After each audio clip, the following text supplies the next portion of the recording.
আসসালামু আলাইকুম। Hope international স্কুলের পক্ষ থেকে স্বাগত জানাচ্ছি। আমি জামিউল ইসলাম।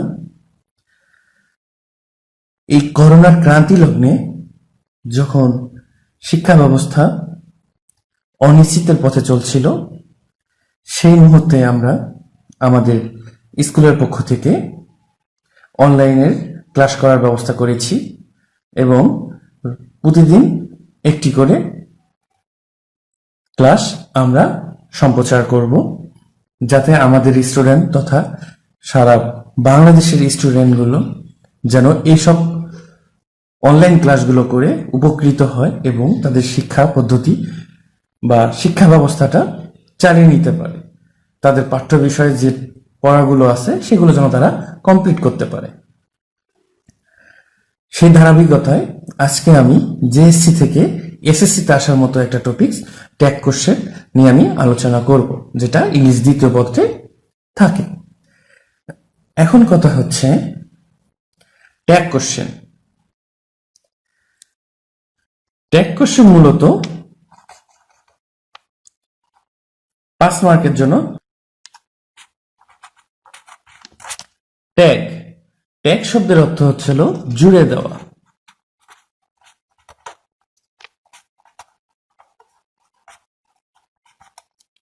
ট্যাগ শব্দের অর্থ কি? জুড়ে দেওয়া। আর কোশ্চেন শব্দের অর্থ হচ্ছে প্রশ্ন।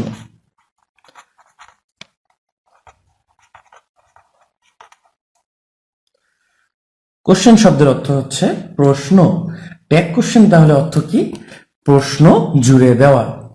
অর্থাৎ আমরা যদি কোনো একটি বাক্যে প্রশ্ন জুড়ে দেই বা প্রশ্ন ট্যাগ করি, তাহলে ওই সেন্টেন্সটাকে বলবো আমরা ট্যাগ কোশ্চেন। তোমরা বুঝতে পেরেছো কি বলছি?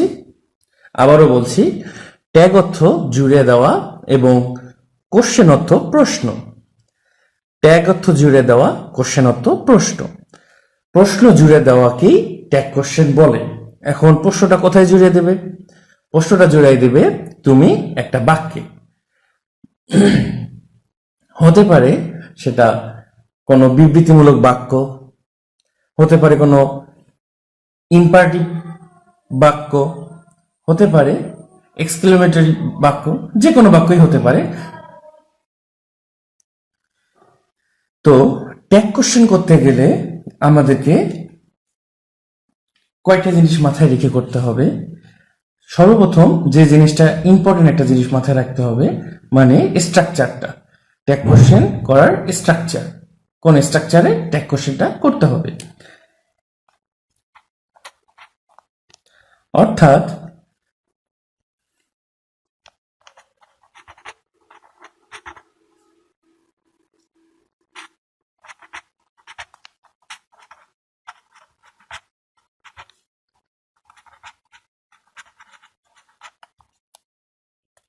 প্রশ্নে যা দেওয়া থাকবে। প্রশ্নে যা দেয়া থাকবে মানে হচ্ছে আমাদের তো ট্যাগ কোশ্চেনটা কোনো একটা বাক্যকে নিয়ে করতে হবে। ওই বাক্যটা যেটা দেয়া থাকবে সেই বাক্যের কথা বলছি আমি। ওই বাক্যটা অপরিবর্তিত অবস্থায় বসবে। অর্থাৎ বাক্য যেটা দেয়া থাকবে সেটা অপরিবর্তিত অবস্থায় বসবে। এরপর একটা কমা বসবে। এরপর একটা কি বসবে? কমা বসবে। তারপর আমাদের ট্যাগ কোশ্চেনটা বসবে। এরপর আমাদের ট্যাগ কোশ্চেন বসবে এবং শেষে একটা প্রশ্নবোধক চিহ্ন বসবে। পুরোটার নিচে একটা আন্ডারলাইন করে দিবা। এই হলো গুরুত্বপূর্ণ স্ট্রাকচার। এইভাবেই ট্যাগ কোশ্চেনগুলো আমরা করব। প্রশ্নে যা দেওয়া থাকবে সেইটুকু তুলতে হবে আমাদের আগে, তারপর একটা কমা ব্যবহার করতে হবে, তারপর ট্যাগ কোশ্চেন করতে হবে, এটা প্রশ্নবোধক চিহ্ন দিতে হবে এবং নিচে আন্ডারলাইন করতে হবে। আন্ডারলাইনটা করার কারণ হচ্ছে আমরা এখানে কোনো গ্যাপ ছিল, সেই গ্যাপটা আমরা ফিল আপ করেছি। এটা বোঝানোর জন্যই আমরা আন্ডারলাইন করব। এখন ট্যাগ কোশ্চেন করতে হলে আমাদেরকে জানতে হবে এই বাক্যটা, প্রশ্নে যে বাক্যটা দেয়া থাকবে, এই বাক্যটা হ্যাঁ বাক্য মানে পজিটিভ বাক্য নাকি নেগেটিভ বাক্য। পজিটিভ বাক্য নাকি নেগেটিভ বাক্য? যদি প্রশ্নে দেয়া যে বাক্যটি থাকবে এটি যদি হ্যাঁ বোধক হয় তাহলে ট্যাগ কোশ্চেনটি হবে না বোধক। কি বললাম? বাক্যে যে মানে প্রশ্নটা আমার যেটা দেয়া থাকবে, প্রশ্নে যে বাক্যটা দেয়া থাকবে সেটা যদি হ্যাঁ বোধক হয় তাহলে ট্যাগ কোশ্চেনটা হবে না বোধক। আবার যদি বাক্যটা যদি না বোধক থাকে, বাক্যটা যদি না বোধক থাকে তাহলে ট্যাগ কোশ্চেনটা হবে হ্যাঁ বোধক। আবারও বলছি, যদি প্রশ্নে দেয়া যে বাক্যটা আছে এটা যদি হ্যাঁ বোধকে থাকে তাহলে হবে না বোধক। আবার যদি না বোধকে দেয়া থাকে প্রশ্নে দেয়া বাক্যটা তাহলে হবে হ্যাঁ বোধক। মানে হ্যাঁ বোধক থাকলে না বোধক, না বোধক থাকলে হ্যাঁ বোধক। এখন তোমরা বলতে পারো যে স্যার আমরা না বোধক চিনবো কিভাবে বা হ্যাঁ বোধক চিনবো কিভাবে? এটা চেনার একটা সহজ বুদ্ধি হচ্ছে, তুমি দেখবা যদি বাক্যটির মধ্যে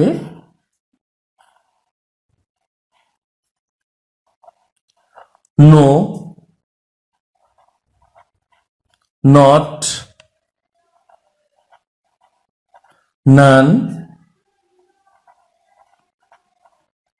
নেভার এই চারটা কথা যদি দেয়া থাকে, কি কি?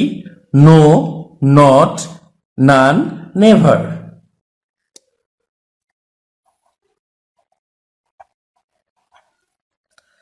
এই চারটা দেয়া থাকলে তোমার হচ্ছে এটা না বোধক। কি কি বললাম? No, not, none, never. এখন বলতে পারো নাথিং, নাথিং এ এনো কিন্তু পাবা তুমি, তারপর নানেও কিন্তু এনো আছে, তবে নান তো একদম আলাদাভাবে স্পেসিফিক ভাবে বলে দেওয়া যায়। তো বুঝতে পারছো যে এই চারটার যে কোনো একটা যদি দেয়া থাকে সেক্ষেত্রে সে বাক্যটা হবে আমার না বোধক, আর এই বাক্য এই চারটা দেয়া না থাকলে ওটা হ্যাঁ বোধক। ঠিক আছে? এখন কথা হচ্ছে হ্যাঁ বোধক না বোধক গুলো আমরা চিনলাম, এখন আমরা চিনব অক্সিলিয়ারি ভার্ব। তো এখন আমরা শিখব অক্সিলিয়ারি ভার্ব। মূলত অক্সিলিয়ারি ভার্বগুলোকে, অক্সিলিয়ারি ভার্ব মানে হচ্ছে সাহায্যকারী ভার্ব। একটা বাক্যকে পরিপূর্ণতা দেওয়ার জন্য বা একটা বাক্যকে আরো বেশি মডিফাইড করার জন্য কিছু ভার্ব ব্যবহার করার পর সেই ভার্বগুলো হচ্ছে অক্সিলিয়ারি ভার্ব, মানে সাহায্যকারী ভার্ব।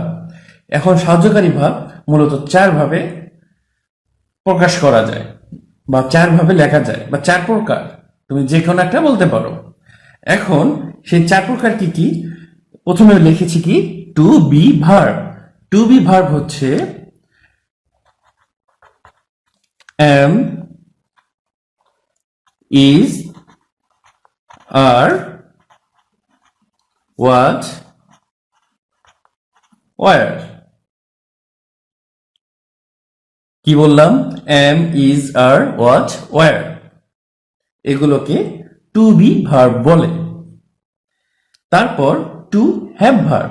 টু হ্যাভ ভার্ব হচ্ছে have,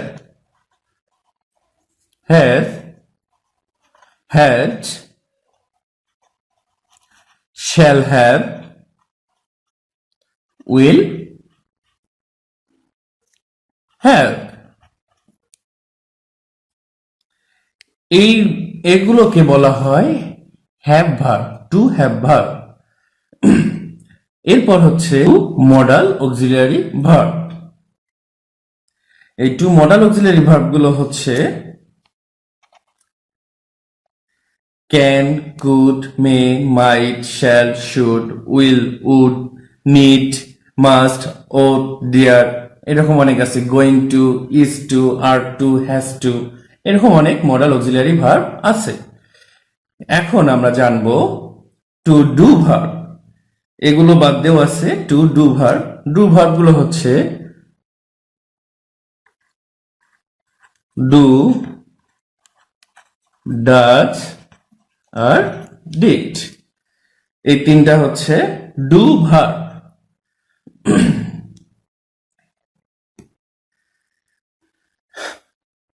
আমার প্রশ্নে যেটা দেয়া থাকবে, অর্থাৎ এই প্রশ্নে যেটা দেয়া থাকবে বা প্রশ্নে যা দেওয়া থাকবে, এটার মধ্যে, এই বাক্যের মধ্যে তুমি এগুলো যে কোনো একটা পাবা। তুমি কোনগুলো?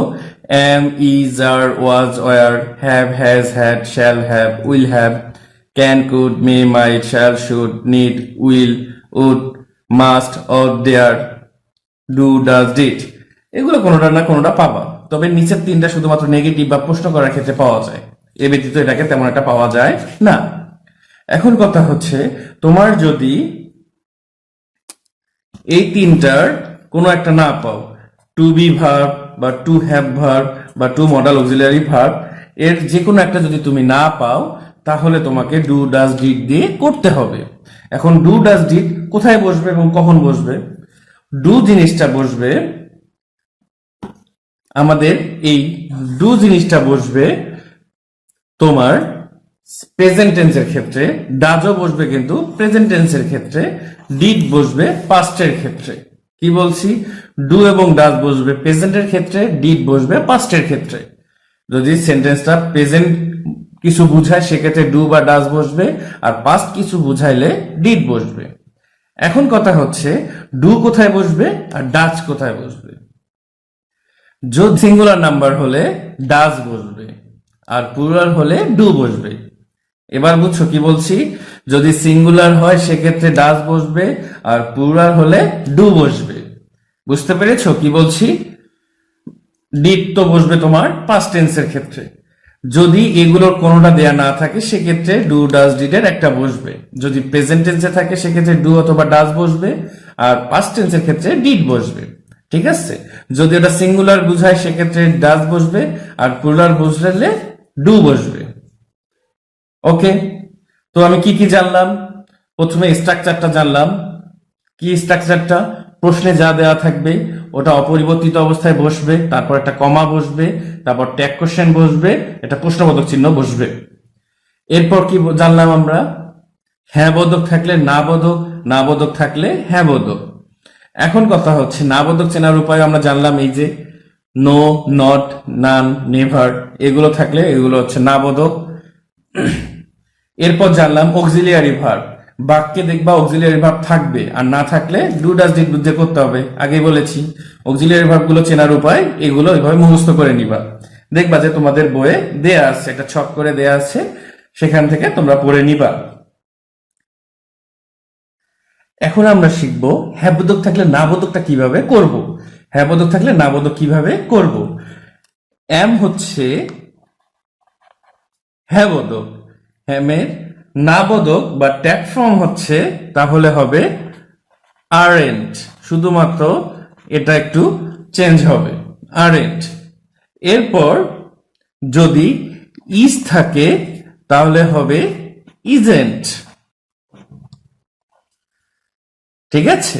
এরপর যদি আর থাকে তাহলে হবে আরেন্ট।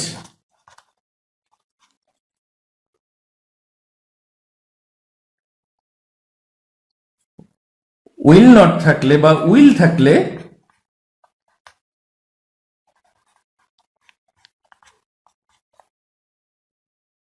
কি বললাম? এগুলো হচ্ছে হ্যাঁ বোধক। এগুলো হ্যাঁ বোধক থাকলে তোমার হবে না বোধক, এভাবে। ঠিক আছে? তাহলে কি হবে দেখো আবার এখানে, হ্যাভ থাকলে হ্যাভ নট বা হ্যাভেন্ট, হ্যাজ থাকলে হ্যাজেন্ট, হ্যাড থাকলে হ্যাডেন্ট, শ্যাল হ্যাভ থাকলে শ্যাল হ্যাভেন্ট, তারপর হচ্ছে হলো উইল হ্যাভ থাকলে উইল হ্যাভেন্ট, ওয়ার থাকলে ওয়ারেন্ট, ওয়াজ থাকলে ওয়াজেন্ট, আর থাকলে আরেন্ট। এভাবে তোমার হ্যাঁ বোধক থেকে না বোধক করতে হবে। এখন যদি না বোধক থাকে মানে হচ্ছে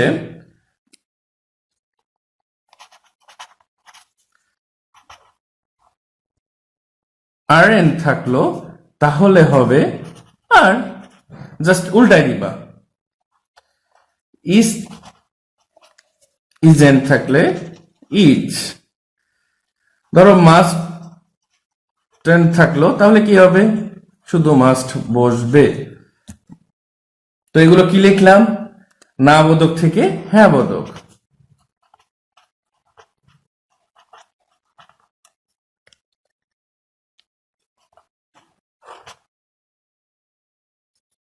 না বোধক থেকে হ্যাঁ বোধক।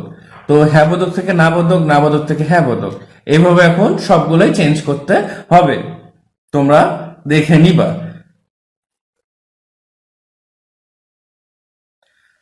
আমি কিন্তু এখানে উইল নট লিখছি।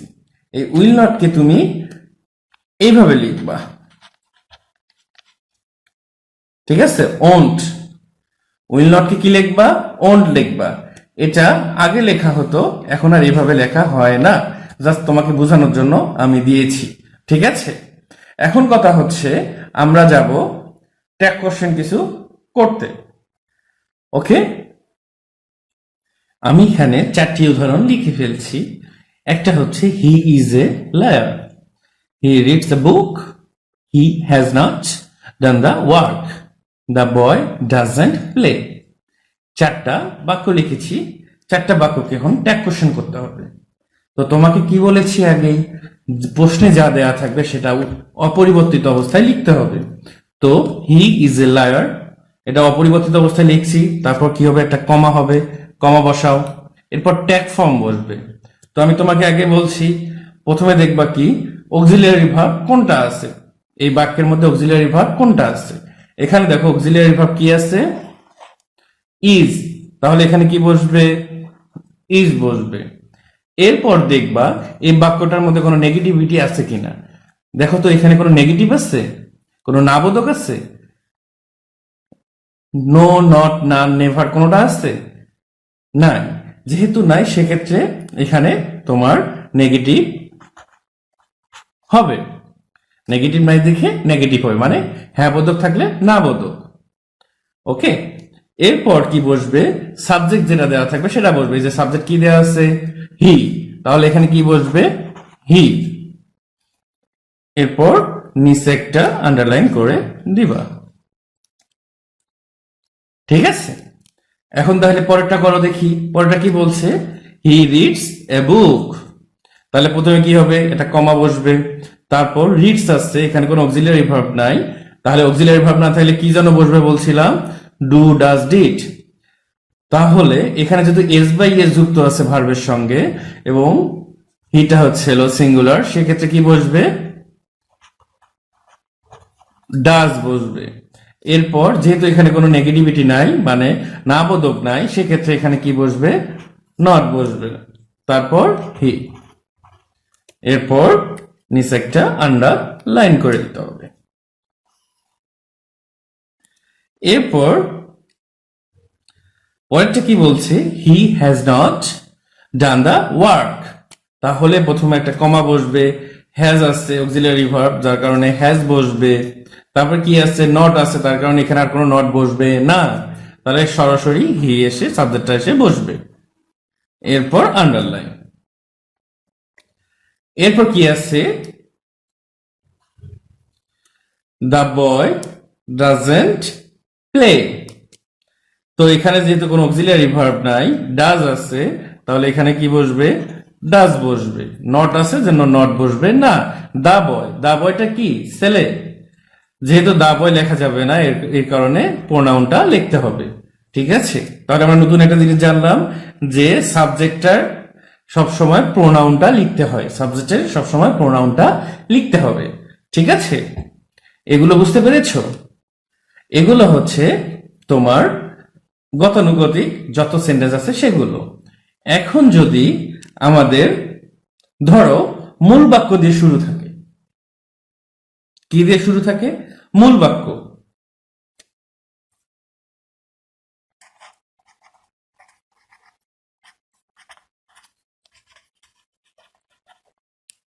ওপেন দ্য ডোর, এমন একটা দেয়া থাকলো।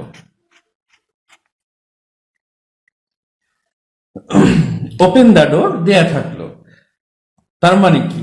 ওপেন হচ্ছে খোলো বা খোলা, খুলতে বলছে তোমাকে, তাই না? দ্য ডোর মানে দরজাটি, দরজাটি খুলতে বলছে। সামনে কোনো সাবজেক্ট দেয়া নাই। যে যখন দেখবা এরকম কোনো বাক্য পাবা, মানে মূল ভাব দিয়ে শুরু হচ্ছে, মূল ভাব দিয়ে শুরু হচ্ছে এরকম যদি কোনো বাক্য পাও সেগুলোকে ইম্পারেটিভ সেন্টেন্স বলে। কি বলে? ইম্পারেটিভ সেন্টেন্স বলে। ইম্পারেটিভ সেন্টেন্সকে ট্যাগ কোশ্চেন করার নিয়ম হচ্ছে তোমার যা আছে সেম ভাবে বসবে, এরপর হচ্ছে একটা কমা বসবে, এরপর তুমি এখানে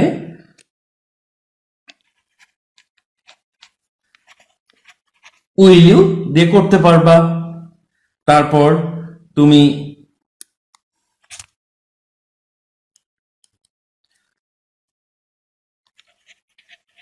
ওন্ট ইউ দিয়েও করতে পারবা, তারপর তুমি ক্যান ইউ দিয়েও করতে পারবা। ঠিক আছে? তারপর আছে আরো আছে তুমি উড ইউ দিয়ে করতে পারো, কুড ইউ,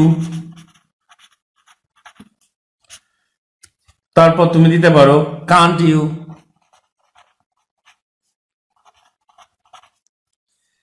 এগুলোর যে কোনো একটা দিয়ে তুমি এটা করতে পারো।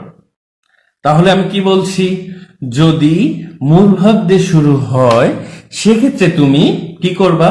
Will you, won't you, can't you, could you, এগুলো যে কোনো একটা দিয়ে তুমি করতে পারো এবং শেষে একটা প্রশ্নবোধক চিহ্ন বসবে। ঠিক আছে? দিয়ে তুমি করতে পারো। ধরো ওপেন দ্য ডোর, তুমি উইল ইউ দিয়ে করতে পারো। ওপেন দ্য ডোর তুমি ওন্ট ইউ দিয়ে করতে পারো। Open the door can you দিয়ে তুমি করতে পারো।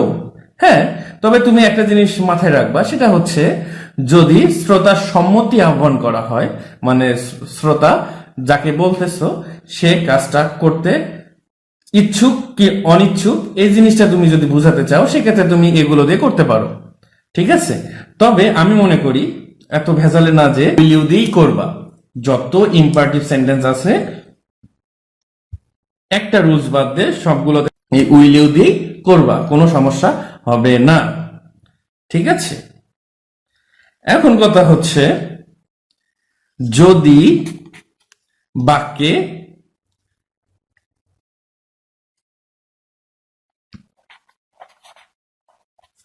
লেটস বা লেটাস এটা থাকে, কি থাকে? লেটস বা লেটাস থাকে। এটা থাকলে তোমার হবে শুধুমাত্র এই জিনিসটা থাকলে তোমার হবে শ্যাল উই। উইটা হয়েছে এই আসের কারণে। ঠিক আছে?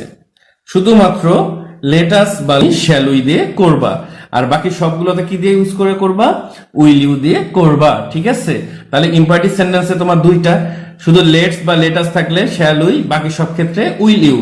এখন কথা হচ্ছে যদি থাকে let him do the work,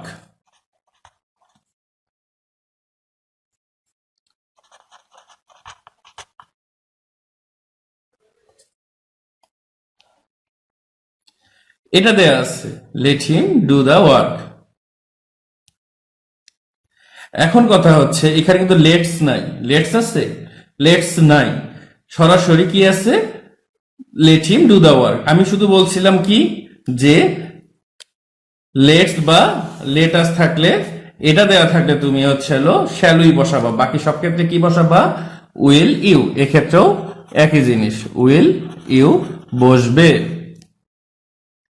ঠিক আছে? এক্ষেত্রে কি বসবে? উইল ইউ বসবে।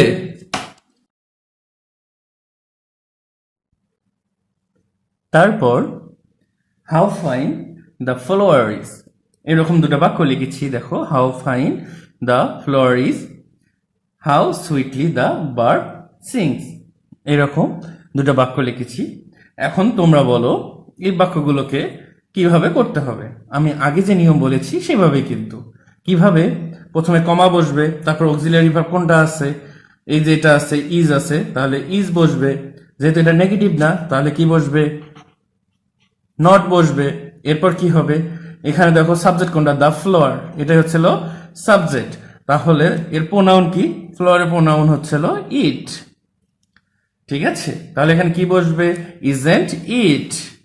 এখন দেখো তাহলে পরেরটা তোমরা চেষ্টা করে দেখো তো। How sweetly the bird sings, কি বলেছে? এখানে দেখো কোনো অক্সিলারি ভার্ব নাই, আছে কি? নাই। না থাকলে কি হবে? ডু ডাজ ডিড এর মধ্যে একটা বসবে। যেহেতু সিংসে মানে এই দেখো ভার্বের সঙ্গে এস বাই এস যুক্ত আছে, তাহলে কি বসবে? প্রেজেন্ট টেন্সে ডাজ বসবে। এরপর কি বসবে? যেহেতু এটা নেগেটিভ না, তাহলে কি বসবে? ডাজন্ট। দ্য বার্ডের প্রোনাউন হচ্ছে হলো ইট।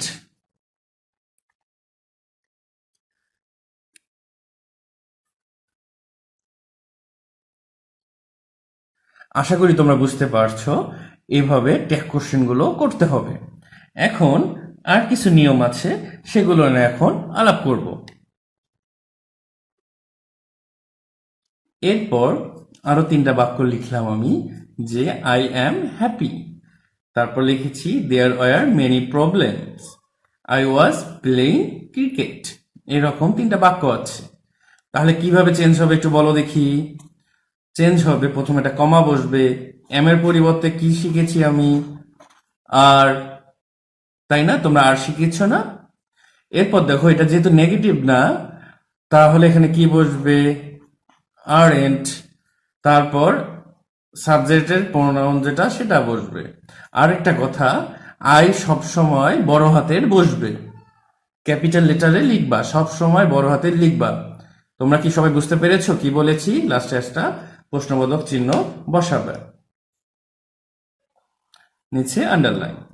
এরপর আছে তোমার দেয়ার আর মেনি প্রবলেমস। ওয়ার আছে, ওয়ার থাকলে কি হয়? ওয়ারই বসবে। তারপর নেগেটিভ যেহেতু নাই, নেগেটিভ বসবে। তারপর দেয়ার থাকলে দেয়ারটাই বসবে। ঠিক আছে, লাস্টে একটা প্রশ্নবোধক চিহ্ন বসবে এবং আন্ডারলাইন। ক্লিয়ার? এবার দেখো তোমরা, আই ওয়াজ প্লেইং ক্রিকেট, তাহলে ওয়াজ আছে, তাহলে কি বসবে? ওয়াজ বসবে। তারপর যেহেতু নেগেটিভ না, নেগেটিভ বসবে। তারপর আই বসবে। বুঝতে পেরেছো কি বলেছি? এগুলো হচ্ছিল সিম্পল ভাবে তোমার ট্যাগ কোশ্চেন করতে হয়। এখন যদি যদি তোমরা ভালো করে জানো, নিড এই কথাটা auxiliary verb, modal auxiliary verb হিসেবেও বসবে, আবার মূল ভার্ব হিসেবেও মাঝে মাঝে বসে। কি বললাম তোমাদের? নিড কথাটা কখনো অক্সিলারি ভার্ব হিসেবে বসে, কখনো মূল ভার্ব হিসেবে বসে। যদি মূল ভার্ব হিসেবে বসে সেক্ষেত্রে কিন্তু সেটা অক্সিলারি কাজটা করবে না। আবার যদি অক্সিলারি ভার্ব হিসেবে বসে সেক্ষেত্রে সেটা মূল ভার্বের মতো কাজ করবে না। অর্থাৎ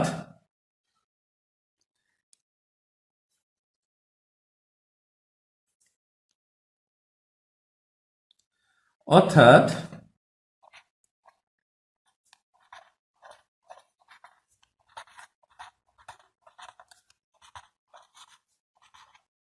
I need your help। আরেকটা সেন্টেন্স লিখি, I need go now। তো এরকম 2টা বাক্য লেখা আছে, ঠিক আছে? I need your help. এখন তোমাদেরকে বুঝতে হবে যে কোন বাক্যটিতে নিড কথাটা মূল ভাব হিসেবে বসেছে এবং কোন বাক্যটিতে নিড কথাটি অক্সিলিয়ারি ভার্ব হিসেবে বসেছে। এটা বোঝার উপায় হচ্ছে, যখন মূল ভাব হচ্ছে ওটাকে বাদ দিয়ে, মানে মূল ভাব বাদ দিয়ে কখনো একটা সেন্টেন্সের পরিপূর্ণতা পাবে না। যখন দেখবা যে মূল ভাব বাদে, মানে ওই নিড কথাটা বাদ দিয়ে তোমার সেন্টেন্সটির পূর্ণতা পাচ্ছে না, তার মানে নিড কথাটা ওখানে মূল ভাব হিসেবে বসেছে। আর যদি নিড কথাটি বাদ দিয়েই তোমার সেন্টেন্সটি পূর্ণতা পায়, সেক্ষেত্রে তুমি বুঝে নিবে যে নিডটা অক্সিলারি ভার্ব হিসেবে বসেছে।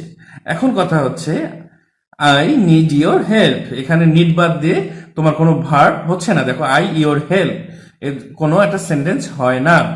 তাহলে আরেকটা বাক্য দেখো, এখানে I need go now, I go now, আমি এখন যাব। তো এটা হচ্ছে, কিন্তু এখানে হচ্ছে না। তাহলে এখানে নিড কথাটা হচ্ছে মূল ভার্ব, আর এখানে নিড কথাটা অর্থ হচ্ছে অক্সিলিয়ারি ভার্ব। তাহলে অক্সিলিয়ারি ভার্ব হলে কি বসে? নিড বসবে। এখন নট নাই, যেহেতু নেগেটিভ নাই, যার কারণে নট বসবে। তারপর কি বসবে? আই বসবে। এখানে যেহেতু নিড কথাটা মূল ভার্ব হিসেবে বসেছে, তাহলে ডু ডাজ ডিড এর একটা বসবে। যেহেতু এখানে এস বাই এস যুক্ত নাই, তাহলে ডু নট বা ডন্ট আই। এভাবে তোমরা নিডেরটা করতে পারবা। এখন কথা হচ্ছে,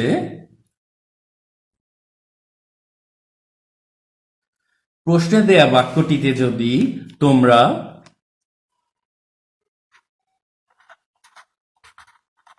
সাবজেক্টের মধ্যে বডি পাও, তারপর যদি ওয়ান পাও, তাহলে কি করবা? এখন বুঝতে পারতেছো না বডি বা ওয়ান কথাটা কিভাবে থাকবে? এর সঙ্গে থাকতে পারে এভরি বডি, বা থাকতে পারে এভরি ওয়ান। ঠিক আছে?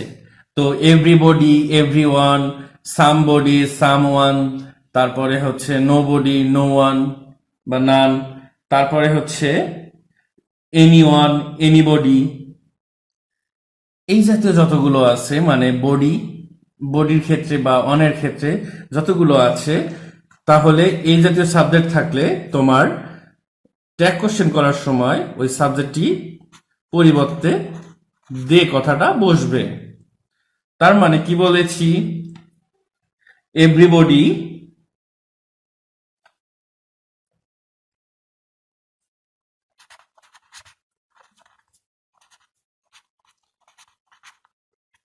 হেটস এ লায়ার, তো কমা বসার পর হেটস আছে, যেহেতু এখানে কোনো অক্সিলারি ভার্ব নাই, তাহলে এস বাই এস এর কারণে ডাজ বসবে। তারপর নেগেটিভ নাই দেখে ডাজেন্ট বসবে। এভরিবডির পরিবর্তে আমি আগে বলছি কি বসবে? দে বসবে। তো ডাজেন্ট দে। এবং এটা হচ্ছে তোমার সেই ট্যাগ কোশ্চেনটা। এইভাবে এভরিওয়ান, সামওয়ান, সামবডি এভাবে করতে হবে। তার মানে বডি থাকলে, মানে যদি কোনো অ্যাসার্টিভ সেন্টেন্স বা কোনো সেন্টেন্সের মধ্যে সাবজেক্ট হিসেবে everybody, somebody, nobody, anybody এই জাতীয়গুলো থাকে, বা এভরিওয়ান, সামওয়ান, নান, এনিওয়ান এই জাতীয়গুলো যদি থাকে, সেক্ষেত্রে তাদের পরিবর্তে কি বসবে? দে বসবে। এবার হচ্ছে যদি থিং থাকে, তোমরা যদি থিং পাও, এভরিথিং, সামথিং, এনিথিং, নাথিং এই জাতীয়গুলো যদি পাও, তাহলে এর পরিবর্তে বসবে ইট। কি বসবে? ইট বসবে। যেমন দেখো, একটা বাক্য লিখেছি, নাথিং ইজ সার্টেন, তারপর ইজ ইট লিখছি। কেন লিখেছি? এই ইজ এর কারণে। ইজ যেহেতু নো আছে, এই যে নো, নট, নান, নেভার এগুলো থাকলে তোমার নেগেটিভ, তাহলে নো আছে যার কারণে নট বসলো না। আর নাথিং এর কারণে কি হবে? ইট, এই জন্য ইট বসবে। বুঝতে পেরেছো কি বলেছি? তো এখন আমরা শিখব, যদি সাবজেক্টের জায়গায় অফ আস থাকে, all of us, some of us, any of us এই জাতীয়গুলো যদি থাকে, বা নান অফ আস এইগুলো যদি থাকে, সেক্ষেত্রে তোমার উই বসবে ট্যাগ কোশ্চেনের ক্ষেত্রে। মানে হচ্ছে, একটা বাক্য লিখি, none of us can solve it. তাহলে দেখো ক্যান আছে, যার কারণে কি বসবে? ক্যান বসবে। তারপর নান অফ আস আছে, এই যে অফ আস থাকলে কি হবে? উই হবে। এখন দেখো নান আছে, তাহলে নেগেটিভ না, যার কারণে এখানে নেগেটিভ করলাম না। এই হলো তোমার ট্যাগ কোশ্চেন। ঠিক আছে? আর যদি তুমি ইউ পাও, তাহলে ইউই বসবে। ইউটা কখন কিভাবে? অল অফ ইউ, তারপর হচ্ছে some of you, none of you, most of you, every one of you, এই জাতীয় ইউ যদি থাকে, যেমন হচ্ছে all of you, all of you were playing football, তাহলে কি হবে? ওয়ার আসছে, তাহলে কি হবে? ওয়ার, এখানে কোনো নেগেটিভ নাই, ওয়ারেন্ট। অল অফ ইউ থাকলে ইউটাই বসবে, নিচে আন্ডারলাইন।